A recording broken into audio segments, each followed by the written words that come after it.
Hello students, हम बात कर रहे थे पाश्चात्य प्रसिद्ध राजनीतिक विचारक जीन जैक्स रूसो के बारे में। और इससे पूर्व की क्लास में हमने रूसो की विचारधारा में व्यक्तिवाद के तत्व किस प्रकार पाए जाते हैं ये देखा। हमने देखा कि विभिन्न राजनीतिक विद्वानों ने माना कि उनकी पुस्तक सोशल कॉन्ट्रैक्ट में उन्होंने एक कथन लिखा है जो था कि व्यक्ति स्वतंत्र पैदा होता है परंतु वो सर्वत्र जंजीरों से जकड़ा हुआ है। इस कथन के माध्यम से ये स्पष्ट होता है कि रूसो ये मानते हैं कि प्राकृतिक अवस्था में व्यक्ति जो है पूर्ण स्वतंत्रता पूर्वक, पूर्ण सरलता पूर्वक, समानता पूर्वक जो है अपना जीवन व्यतीत करता है, वो सुखी रहता है, वो खुश रहता है। परंतु जैसे जैसे मानव सभ्यता का विकास होता है और मानव सभ्यता के विकास के माध्यम से सामाजिक और राजनीतिक संस्थाएं उत्पन्न होती है तो व्यक्ति के जीवन पर जो है विभिन्न प्रतिबंध लगते हैं और उन प्रतिबंधों के माध्यम से जो है व्यक्ति जो है उसके जीवन में बहुत बाधाएं उत्पन्न होती है और व्यक्ति जो है स्वतंत्रता पूर्वक या समानता पूर्वक अपना जीवन व्यतीत नहीं कर पाता है। तो इस प्रकार से उनकी इन विचारधाराओं से स्पष्ट होता है कि वो व्यक्ति की सर्वोच्चता के समर्थक थे, व्यक्ति के हित के समर्थक थे। तो इस आधार पे विभिन्न राजनीतिक विद्वानों ने उन्हें व्यक्तिवाद का समर्थक माना। इसी आधार पर उन्होंने जो है उनको जो है समाजवाद का समर्थक भी माना जाता है। और ये कहा जाता है कि डिजाइन की अकादमी में जो उन्होंने लेख लिखा था असमानता की उत्पत्ति और उसकी आधारशिला, उसमें उन्होंने ये कहने का प्रयास किया कि व्यक्तिगत संपत्ति की जो संस्था है उसके माध्यम से जो है असमानता की उत्पत्ति होती है, अनैतिकता की उत्पत्ति होती है और शोषण जो है उसकी स्थिति उत्पन्न होती है। तो इस प्रकार से उन्होंने व्यक्तिगत संपत्ति का जिस आधार पर विरोध किया, इस आधार पर विभिन्न विद्वानों ने माना कि वो समाजवादी विचारधारा के समर्थक थे या उनकी विचारधारा में समाजवाद के तत्व भी पाए जाते हैं। आज हम बात करेंगे रूसो की विचारधारा में निरंकुशतावाद के तत्व और लोकतंत्र के वो किस प्रकार से समर्थक थे इस बारे में। वैसे तो जो है रूसो को प्रजातंत्र का अग्रदूत माना जाता है, लेकिन फिर भी विभिन्न राजनीतिक विद्वानों ने ये कहने का प्रयास किया कि उनकी विचारधारा में निरंकुशतावाद के बीज भी दिखाई देते हैं। उसमें सर्वप्रथम ये कहा जा सकता है कि उनके समस्त राजदर्शन का जो केंद्र था सामान्य इच्छा, वह जो है बहुत ही विवादास्पद था। और ये कहा गया था कि रूसो ने माना कि सामान्य इच्छा का पालन करना सभी व्यक्ति के लिए अनिवार्य है और यदि कोई व्यक्ति उस सामान्य इच्छा का पालन नहीं करता है तो उसको उस इच्छा का पालन करने के लिए बाध्य किया जा सकता है। तो इस प्रकार से कहा जा सकता है कि उनकी जो सामान्य इच्छा थी वो ही ऐसी थी जो कि जिसको न तो स्पष्ट किया जा सकता था कि सामान्य इच्छा बहुमत की इच्छा है या एक व्यक्ति की इच्छा है या सामान्य इच्छा जो है क्या, इसको स्पष्ट करना भी बहुत मुश्किल था। तो ये सामान्य इच्छा का जो उनका सिद्धांत था वो बहुत ही विवादास्पद था और उसको मानना सभी व्यक्तियों के लिए अनिवार्य था। इसके साथ साथ रूसो ने जो है ये भी कहा कि व्यक्ति जो है आर्थिक या धार्मिक प्रकार के संगठन नहीं बना सकता, ना ही किसी प्रकार का समूह या राजनीतिक दल वो बना सकता है। वो जो है सामान्य इच्छा का पालन करेगा और सामान्य इच्छा के अनुसार ही अपना जीवन व्यतीत करेगा। रूसो ने ऐसा माना था। तो इसलिए ये कहा जा सकता है कि उनकी जो सामान्य इच्छा थी वो भी ऐसे लक्षणों से युक्त थी जो कि जिसके आधार पर उसको जो है बहुमत की निरंकुशता कहा जा सकता है। जैसे कि उनकी सामान्य इच्छा में विभिन्न लक्षण थे, उन्होंने बताए थे कि सामान्य इच्छा जो है वो सर्वोच्च है, अधेय है, अखंड है, अविभाज्य है। तो इस प्रकार से उन्होंने सामान्य इच्छा को जो है बहुत ही सर्वोच्च माना और ये माना कि सामान्य इच्छा अनुल्लंघनीय भी है, अर्थात उसका उल्लंघन नहीं किया जा सकता। तो सामान्य इच्छा ऐसे लक्षणों से युक्त है जिसके आधार पर उस सामान्य इच्छा को निरंकुश माना जा सकता है या ये कहा जा सकता है कि सामान्य इच्छा के आधार पर उन्होंने बहुमत की निरंकुशता को स्थापित करने का प्रयास किया। इस संदर्भ में एडाइट का कहना है कि रूसो सामान्य इच्छा की आड़ में बहुमत की निरंकुशता का प्रतिपादन और समर्थन करता है। फिर है समझौते में व्यक्ति अपने समस्त शक्तियों का समर्पण कर देता है, अर्थात रूसो ने जिस समझौते सिद्धांत की बात करी उस समझौते के माध्यम से व्यक्ति अपने समस्त अधिकार, अपनी समस्त शक्तियाँ जो है वो राज्य के समक्ष या समाज के समक्ष समर्पित कर देता है। और इस समर्पण के माध्यम से जो है व्यक्ति को सिर्फ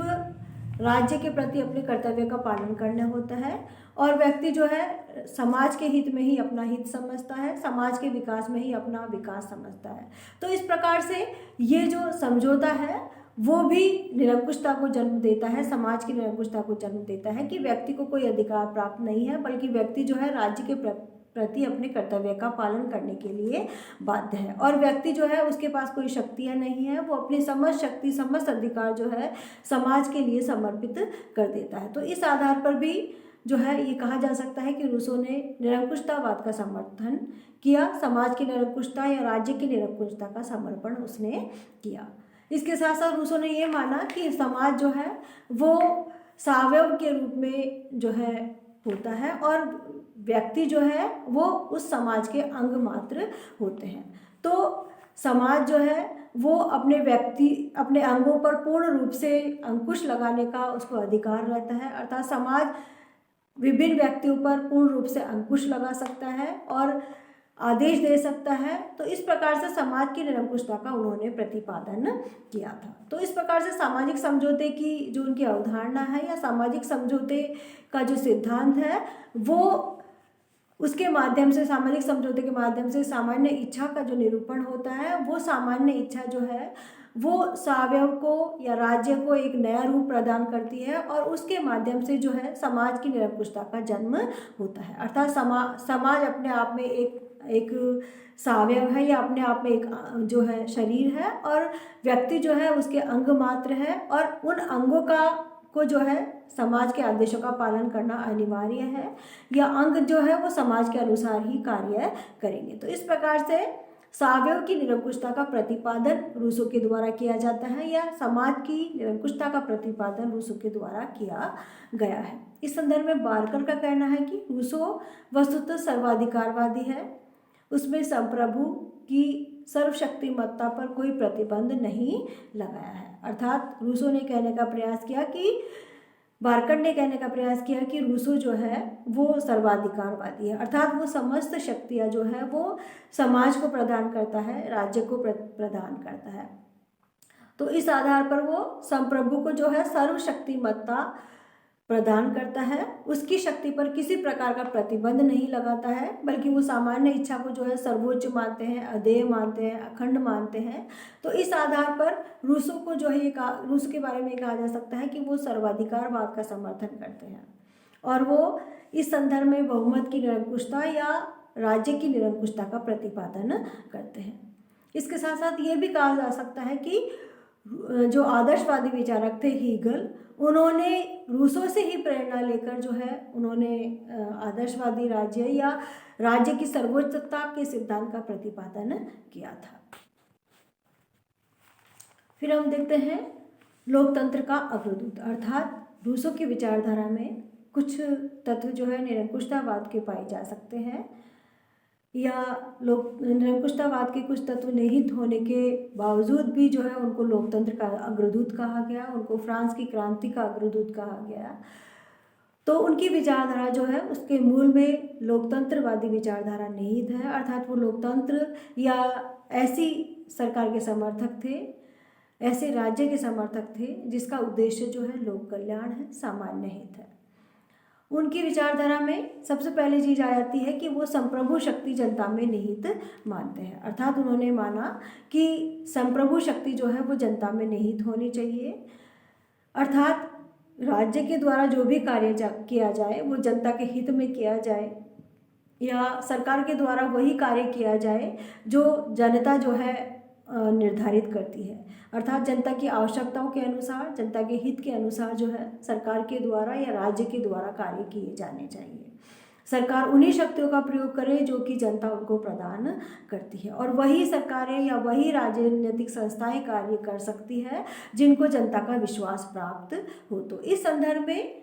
कहा जा सकता है कि रूसो एक ऐसे विचारक थे जिन्होंने संप्रभु शक्ति का जनता में निहित होना माना और उसी आधार पर उन्होंने सामान्य से इच्छा के सिद्धांत का निर्माण किया। उन्होंने माना कि सामान्य इच्छा का पालन करना, सामान्य इच्छा को लागू करना जो है वो राज्य संस्थाओं का कार्य है, वो सरकारों का कार्य है, अर्थात सामान्य हित के लिए, सामान्य इच्छा का उनसे अर्थ ये था कि सामान्य हित में कार्य करना, जनहित में कार्य करना जो है सरकारों का कार्य है और कोई भी सरकार तभी स्थायी रह सकती है जबकि वो सामान्य हित में कार्य करे और जनता के द्वारा जो है सरकार को शक्तियाँ प्रदान की जाती है। यदि जनता या सामान्य हित जो है सरकार के द्वारा नहीं किया जाता है या सामान्य हित ये चाहता है कि सरकार से ये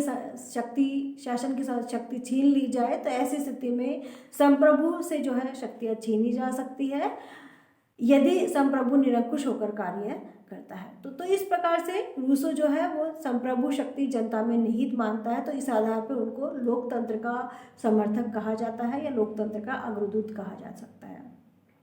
दूसरी बात यह आ जाती है कि सरकार समुदाय की अभिकर्ता मात्र है, अर्थात रूसो ने कहने का प्रयास किया कि सरकारें जो है वो समाज की अभिकर्ता मात्र है, अर्थात समाज के द्वारा नियुक्त ऐसी संस्थाएं हैं जो है सरकारें जो कि उनके निर्धारित उद्देश्य की पूर्ति करती है, उनके द्वारा जो है निर्धारित जो किए गए कार्य हैं उनको पूरा करने का उनके द्वारा कार्य किया जाता है। अर्थात सरकारों द्वारा सामान्य इच्छा की पूर्ति के लिए सामान्य इच्छा को लागू करने का कार्य किया जाता है। अगली बात आ जाती है कि जनसभाओं का आयोजन, लोक निर्णय, आरंभक की व्यवस्था के संबंध में सुझाव, अर्थात रूसो ने अपने समय में तत्कालीन समय में जनसभाओं के आयोजन का जो है उन्होंने समर्थन किया, लोक निर्णय का उन्होंने समर्थन किया और आरंभक की व्यवस्था का भी उन्होंने समर्थन किया। उन्होंने जो है प्रत्यक्ष प्रजातंत्र का समर्थन करते हुए कहा था कि व्यक्ति जो है या समस्त समाज के व्यक्ति जो है एक जगह एकत्रित होकर शासन से संबंधित विभिन्न नियमों और कानूनों का निर्माण कर सकते हैं, विभिन्न योजनाओं का निर्माण कर सकते हैं, विभिन्न नीतियों के निर्माण में जो है अपनी भागीदारी निभा सकते हैं। लेकिन उन्होंने तभी महसूस कर लिया था कि प्रत्यक्ष प्रजातंत्र जो है विभिन्न राष्ट्र राज्यों में संभव नहीं है, इसलिए उन्होंने जो है बाद में प्रतिनिधि प्रजातंत्र का समर्थन किया था। लेकिन उन्होंने उसी समय जनसभाओं ये कहा था कि जो सरकारें हैं उनको अपनी संप्रभु शक्ति बनाए रखने के लिए समय समय पर जनसभाओं का आयोजन किया जाना चाहिए, उनका समर्थन लिया जाना चाहिए, जनता को जो है शासन के निर्णयों में भागीदार बनाया जाना चाहिए और जनता जो है इस संदर्भ में ये सुझाव दे सकती है कि विभिन्न नीतियों का निर्माण किया जाए या विभिन्न नीतियों के संदर्भ में जनता अपने सुझाव दे सकती है, अपना जो है निर्णय वो शासन व्यवस्था के समक्ष रख सकती है। तो इस प्रकार से इन के आधार पर कहा जा सकता है कि रूसो इतने एडवांस विचारक थे कि उन्होंने लोकतांत्रिक शासन व्यवस्थाओं में जनसभाओं का, लोक निर्णयों का, आरंभक की व्यवस्थाओं का सुझाव उस समय प्रदान किया। तो उनकी इन विचारधाराओं के आधार पर उनको जो है लोकतंत्र का समर्थक माना जाता है या उनको लोकतंत्रवादी विचारधारा के समर्थक विचारक माने जाते हैं। अगली जो बात आ जाती है वो है लोकहितकारी राज्य के सिद्धांत का सर्वप्रथम प्रतिपादक, अर्थात रूसो ऐसे विचारक थे जिन्होंने एक ऐसे राज्य के सिद्धांत का समर्थन किया